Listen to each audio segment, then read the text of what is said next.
I grew up in a very musical home. My dad was a guitarist, well, he still is. So I grew up listening to him, and there were always instruments around. And so it was almost inevitable. Like everybody in the house was making music.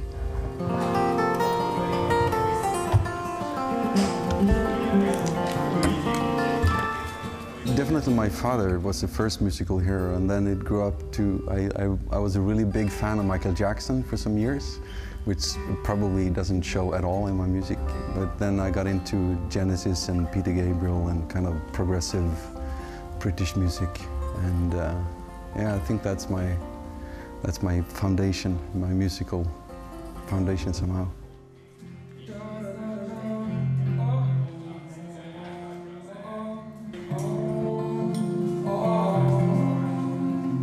Even though I listened to a lot of like prog music, it happened kind of organically that I just started writing songs. I actually had a prog rock band at the same time as I started Meadows, and then the Meadows project, I started that with a friend. It kind of took off, and then he quit, and then I was kind of stuck with it. And it had momentum, so I continued doing it. But I really think I don't know, when I'm old and retired, I would probably start a prog rock band.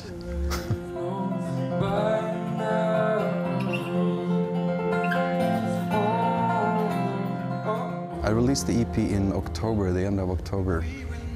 It's, I had problems knowing if I should call it an EP or an album. It ended up like in between. And I recorded it myself. It goes from very small to very big, very epic. I brought in a lot of friends. It's, yeah, it's hard to say what it's like, but it's kind of gritty, guitar-based music. I recorded most of it live in the studio to make it as lively as possible.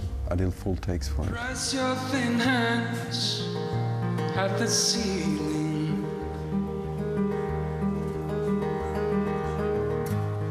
and your feet are nailed to the floor. That was really strange. Like 1 week after the release, I got an email from Hollywood, and which I thought was a fake email, so I sent it to my manager. Went like, this is good, right? And he said, yes, this is very good. And so we signed with Netflix, and they used the title track for 13 Reasons Why. And that came out about a month ago. It came out at the end of March.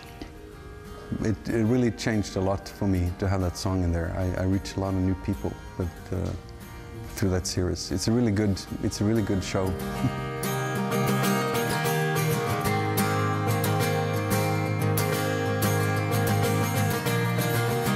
No, you never lie, but they sold you, and now you thought that this would fly.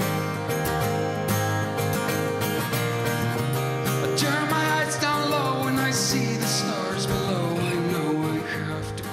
I really do. Actually, when I started touring like 3 years ago, and one of my first experiences of touring in Germany was that even my first shows were packed around Hamburg, and it turned out that a lot of people were really into Scandinavian music, so they just assumed that it would be good because I was from Scandinavia. So I have my colleagues to thank for doing the work.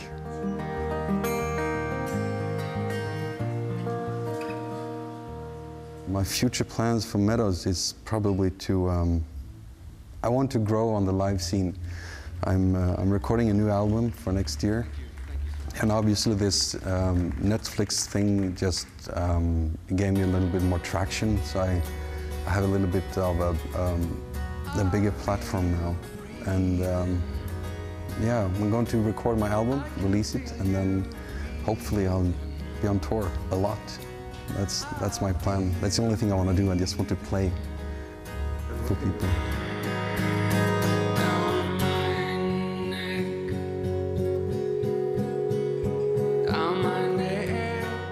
It will be a lot of songs that I've played during my tours that didn't make it on the EP. I didn't have time to record them.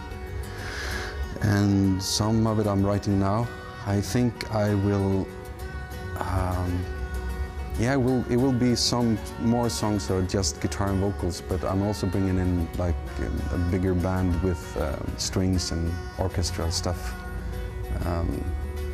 Yeah, I'm not sure what it will be quite yet. Tonight I'll play a couple of songs that will end up on the album, and if you bootleg them, you can see if I still play them the same way.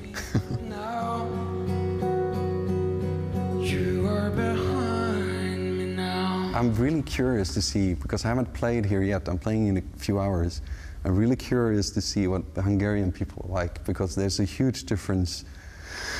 Well, not huge, but there is a difference playing for the Swedish audience and the German and the English and the American. It's subtle, but I really like the European. It's very, people usually are very good at listening here around in Europe. They come to listen to the music, and they don't talk that much during your performance, which I like, because I play quiet music.